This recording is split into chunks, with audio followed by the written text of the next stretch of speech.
Today, I have the honor of speaking with Kevin Knight. Kevin is currently the Chief Marketing Officer at Vida Health. They're one of the leaders in virtual healthcare and coaching to help prevent, manage, and reverse chronic conditions. So, Kevin, thanks for being here.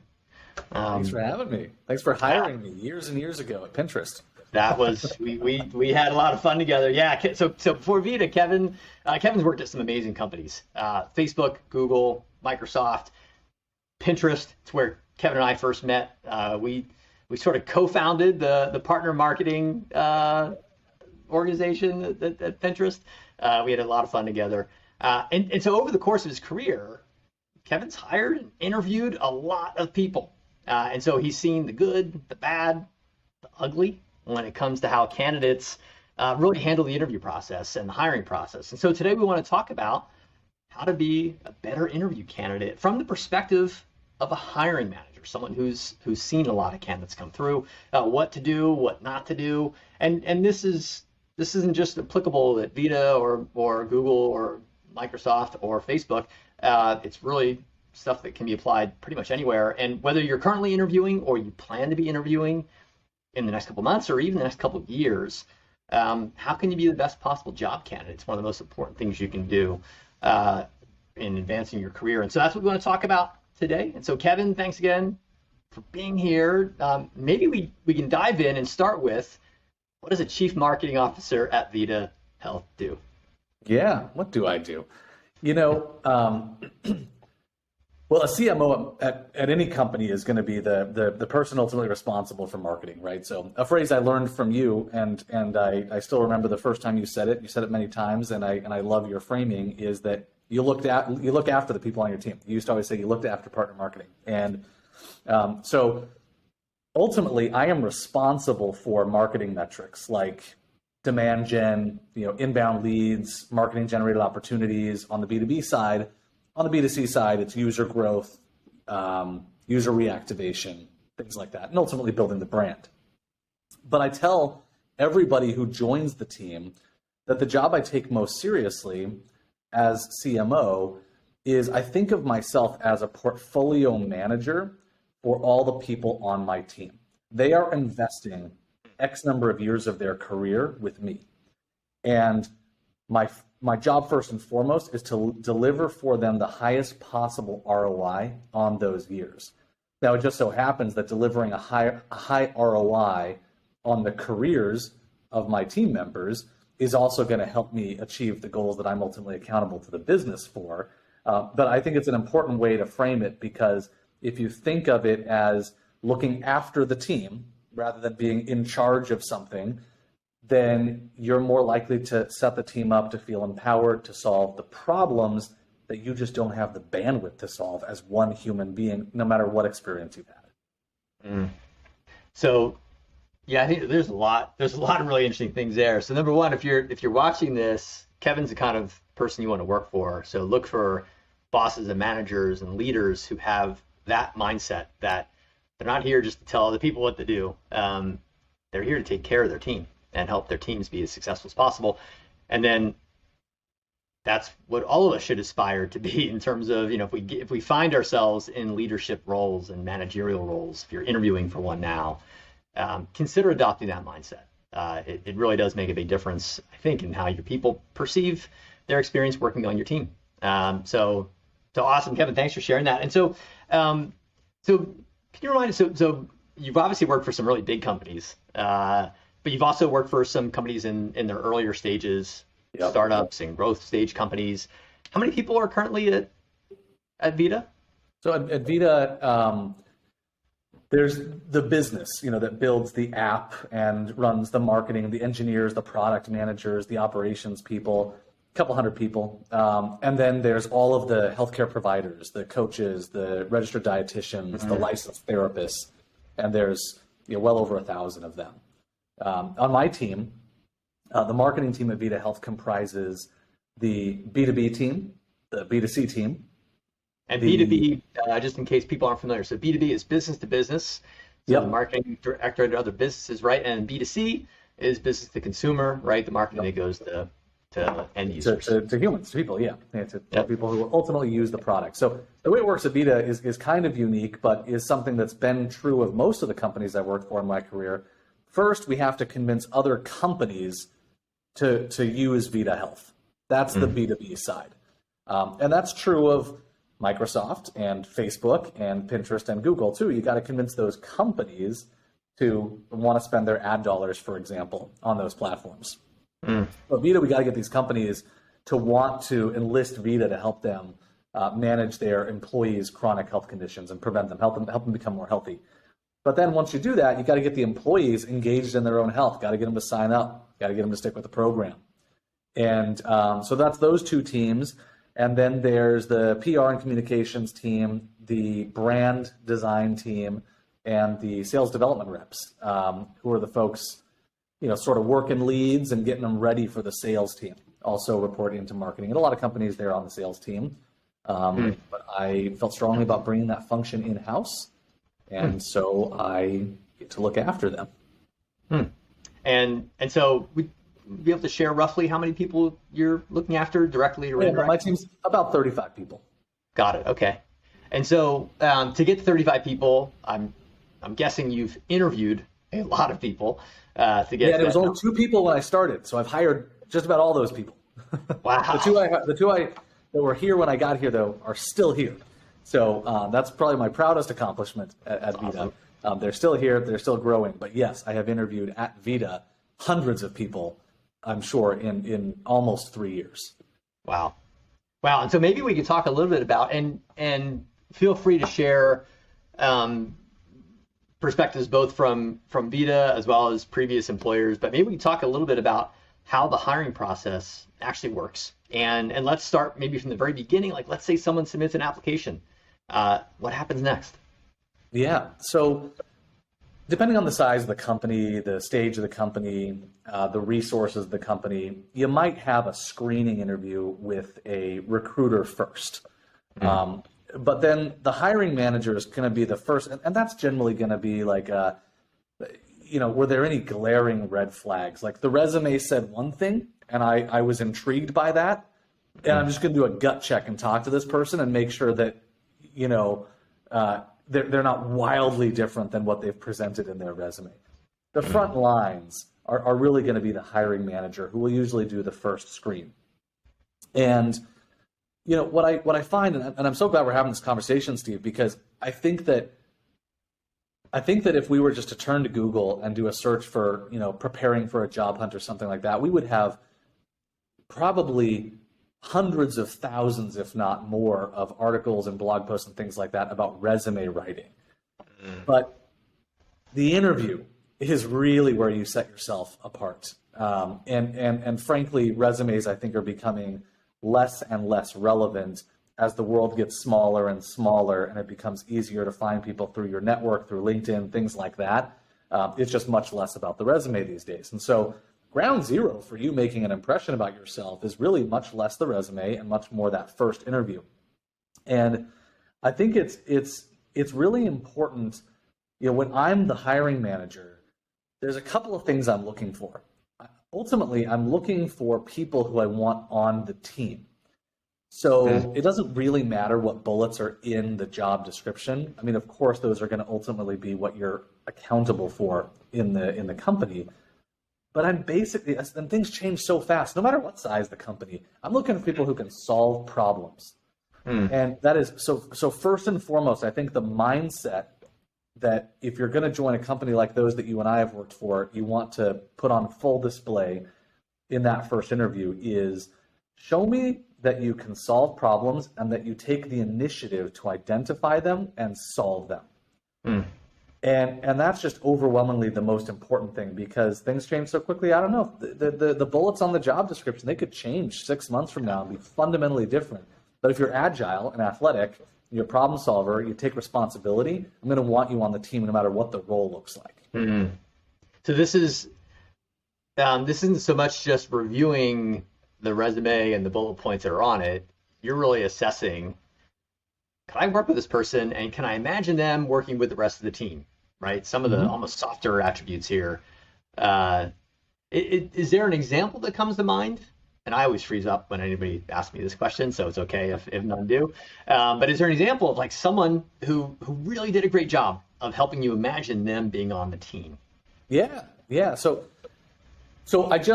I have been looking for a director of growth marketing. This is the person who oversees mostly the B2C function in the organization.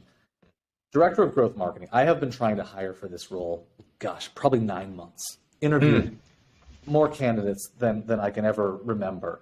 And growth marketing is sort of a function that was born in the Bay Area. So there's nearly infinite amazing talent at this around the Bay Area. I could find just about infinite people who have the skill set, and they'd be able to come at me with all the bullet points and the, grew from X to Y and, solve these problems and all that. But I ended up hiring a guy from Columbus, Ohio. And I'll tell you why I hired him. I was asking him about his experience in standing up some of these functions that I was looking to take to the next level at Vida. And his responses they had a common thread. There was a certain amount of inertia in the organizations he worked at that meant it was kind of hard to do new things. And so he had to make the case to try something new. Then he had to measure the progress, compellingly articulate the results, and then advocate for more resources to fully flesh that out after he'd sort of experimented with it. And I was like, yes, I don't know what the future holds for Vida, but I know we need that on the team. People who are going to see the problem, have the courage to stand up for new ways of thinking, and then go collect the data and take the initiative to build the case. And he's doing awesome. He's doing great. That's awesome. So that point you made at the very beginning, this was a role that was sort of born in the Bay Area. And as such, there are lots of people in the Bay Area with that skill set. You probably interviewed all of them and ended up hiring somebody not from the Bay Area, but who had similar skills, was able to demonstrate how much of a value add they would be on the team in Ohio.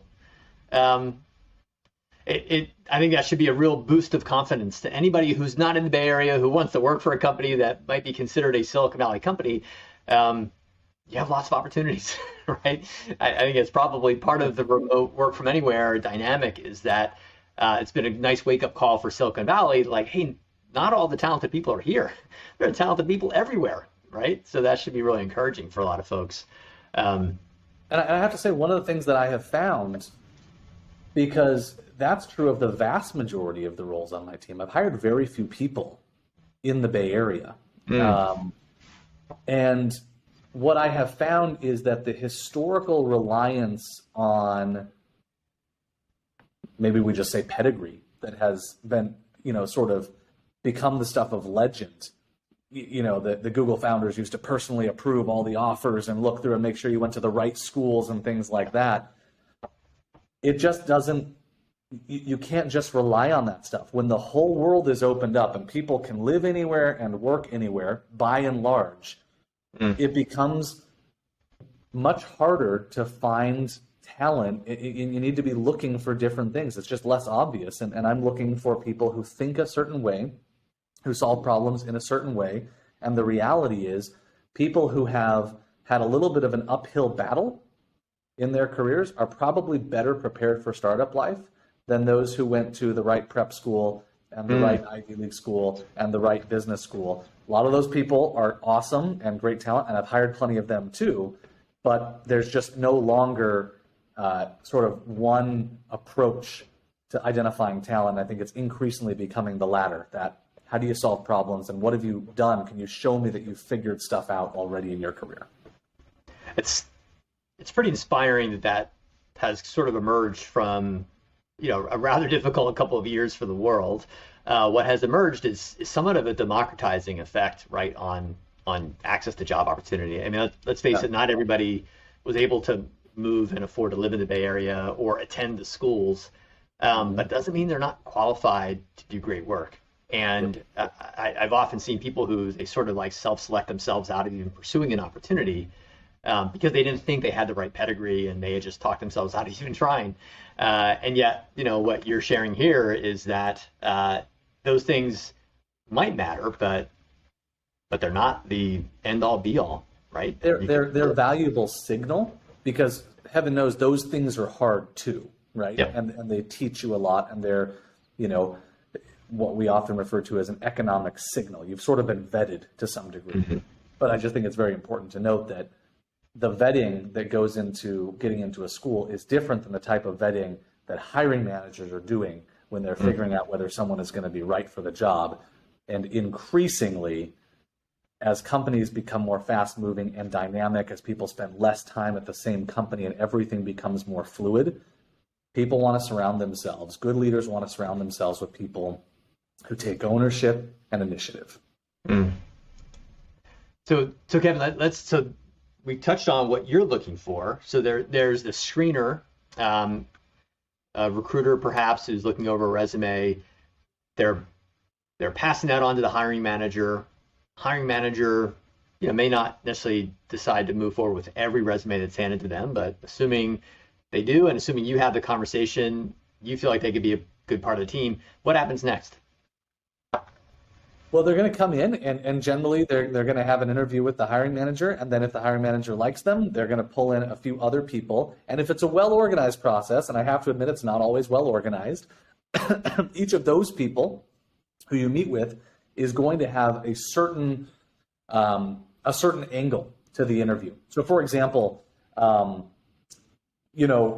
we can keep going with the story of this guy I hired in Ohio. I wanted one person on the team who was going to meet with him to probe on his technical acumen. Does he really know this stuff? Like, could she learn from him on the technical side? Or was he just going to be sort of a career mentor and a manager, which in and of itself is valuable, but isn't enough, because you're always looking, teams are living, breathing organisms, and they need different things at different stages. And what they need is a function of who's already on the team and what's needed to complement that team. Now, I have a decent amount of technical experience in marketing, but it's been a little while since I was personally running big ad campaigns and things like that. The woman who leads most of our paid media at Vida Health, this is her first job out of college. So she is exactly what I'm talking about when I talk about people who take initiative and ownership and go solve problems. She's basically taught herself. She's gotten so good at it that I would hire her 8 days a week, no matter what company I was at. But there's a part of me that kind of wonders, well, if she had a manager who had a little bit more technical know-how, could she grow even faster? She's experimenting on her own. She's figuring it out. She's doing all that stuff right. But can we just accelerate that by introducing someone who knows a little bit more technically? So that's what she was probing on.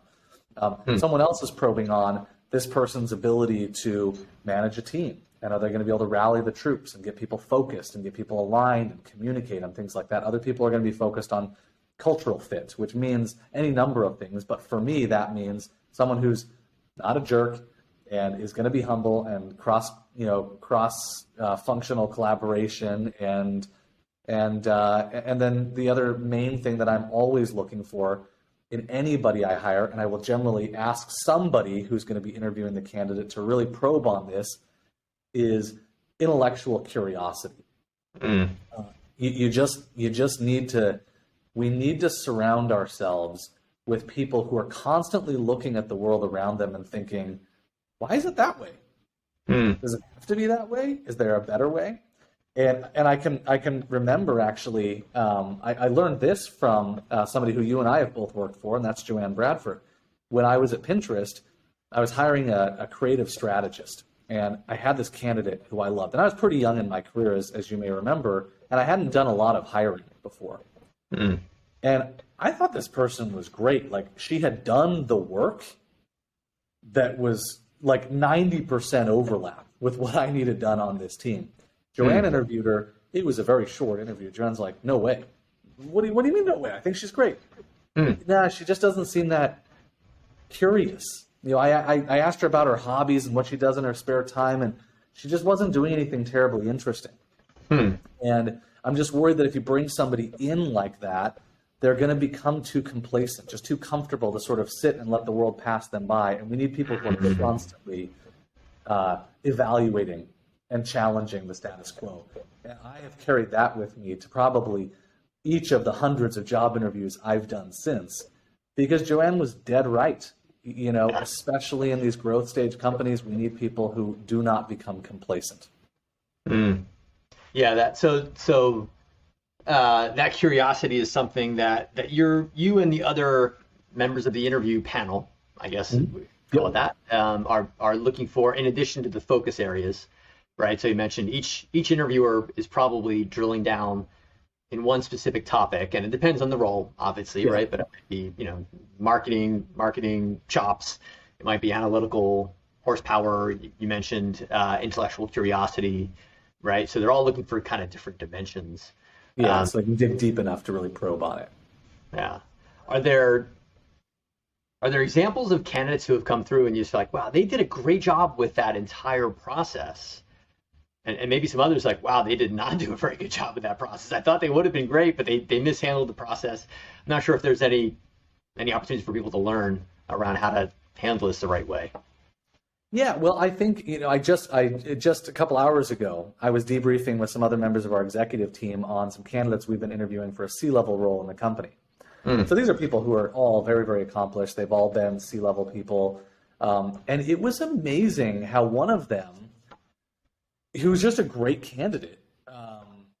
There was some concern around, and I just have to say, I wish it wasn't this way, but it just is. It's human nature. When you've only got 30 or 45 minutes with people, you are going to extrapolate all of those interactions in that small period of time into all kinds of conclusions that may or may not be accurate.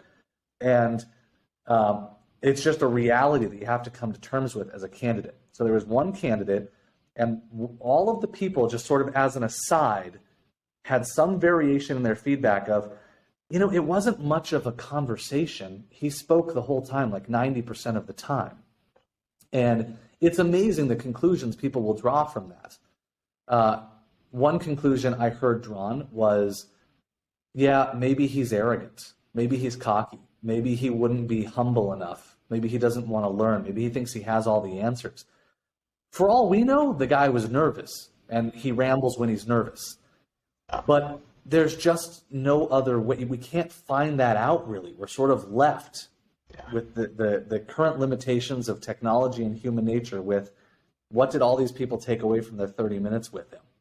And so I think it's very, very important that candidates learn as much as they can about the culture of the company they're interviewing with and try to figure out what might those hot button issues be that people are going to be looking for.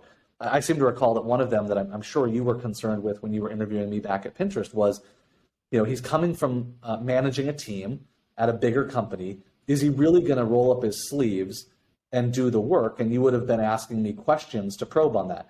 And then, my first 3 weeks of the company were like, I was building out like a Salesforce database, Remember that, yeah.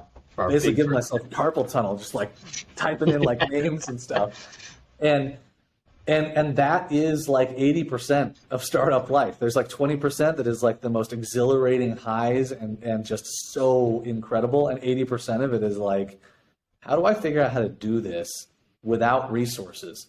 Oh, I have to do it by hand. I'm just going to have to punch this stuff into a spreadsheet or something. So you have to know if what the company you're interviewing for is looking for. And generally, people want to see at any level of the organization that the candidate is willing to roll up their sleeves and do the work. And then the other thing that's kind of a byproduct of the example I just shared is it doesn't matter what level you're at the organization. You have to be a good communicator to really thrive. If you're more junior in your career, good communicators can lead without being in charge. They can see opportunities, they can make a case for them, and they can guide the company to new opportunities, and their careers will thrive as they do that. If you're a leader, you have to be a good communicator, or else you're going to have your team running off in different directions because they interpreted what you said slightly differently. Yeah. And then, the further on you get up, it's, communicating with the board and other executives and externally and things like that. But that interview is your chance to show that you're a communicator. And It doesn't matter why you might be rambling, as I'm doing now. Don't ramble. You got to be really concise in your answers and show people that you're a strong communicator. I think you hit on a number of really important points there. One, around this whole idea of just like managing the clock, right? So to your point, you've got 30 to 40 minutes to impress upon somebody that you're right for the team. And back to your first point, it's like all of this is about assessing, is this person right for the team? And I've seen this a lot too. Candidates who will give a really long and rambling and often tangential answer to a question, and sometimes that eats up the entire interview. And there's a couple problems with that. One, it sends a message that, is this how this person is going to be in like every meeting I'm in with them? Like, are they just going to talk the entire time and go all over the place? Is this how they're going to be with their customers if they're in a customer-facing role? But it also means I didn't get to any of the other things that I was hoping to get to from this person. And I probably have other candidates that I'm talking to. And if I'm able to get to that other content from the other candidates, that's probably going to give them an edge, right, against the person who did not manage the clock. And so if you're going to give a long answer, it better be the best answer that's going to get you the job, right? Otherwise, cut it short and make sure that you're able to, help the hiring manager get the answer to the questions they have, right? Yeah, it's kind of like that old proverb of the blind men feeling the elephant. And, one guy, all he feels is the trunk and describes an elephant in a very particular way. Another guy only feels the tail and describes it in another particular way. One guy only the rough skin on the back. And the interview process is designed to give the hiring team as complete a view of the candidate as possible. Mm-hmm. And if you're an elephant or a ninja or whatever the modern parlance is for a rock star, the best person for the job, you need to make sure that the people interviewing you get as complete a picture of you as possible. And the best way to assure that is to give them enough oxygen to make sure they can ask the questions they need to walk around the backside and see if there's a tail on this thing, or if there's tusks, or if it's got feet or claws or whatever. I've never heard that analogy. I love it. Because you don't want those people coming back like one person like, well, we have a hose, and the other person like, yeah, we have like a rough piece of tarp, and the other person like, I've got a rope. Like, you want an elephant, right? And all the people trying to do, we have an elephant here. All big things through the jungle, Yeah, manage your clock, people. Manage your clock. Make sure that you're not rambling on long answers, because it's really going to leave the hiring manager and the hiring team left with way more questions and they're always going to give you a second chance to answer them, right? Especially if they have other candidates who gave them the answer they needed faster and more efficiently. Good communication is not about necessarily vocabulary. This isn't the time to necessarily flex that lots of really big words, right? It's about how can I get... Save that for Wordle. Yep. Right. Yes, that's right. Yes, there you go. 5-letter words. That's just do everything in Wordle. Kevin, this has been awesome. If people wanted to get in touch with you, if they wanted to, see what kind of opportunities there might be to join the team at Vida, how should they do that? I'm a LinkedIn guy, so find me there, and I'm a big fan of the platform and look forward to connecting with people there. Awesome. Cool. Kevin, thank you so much. This has been great. I learned a ton. So hopefully everybody who listens to this also learns a ton. Sounds like you're doing awesome things at Vida, and you're building a great team. And I'm sure all of the people working for you are benefiting from the leadership lessons that you're passing on. So thanks for doing it. Which I learned from you. So thank you, Steve. And it's been awesome to catch up. Awesome. Yeah, we'll do it again sometime. Thank you, Kevin. Thanks again for watching. I hope you found that useful. If you did, it'd be really helpful if you would hit that like button. And if there are any feedback you have or questions, I would love to hear them. Please leave them in the comments below. I'd love to understand how I can make this more useful for you. Okay, I'll see you next time.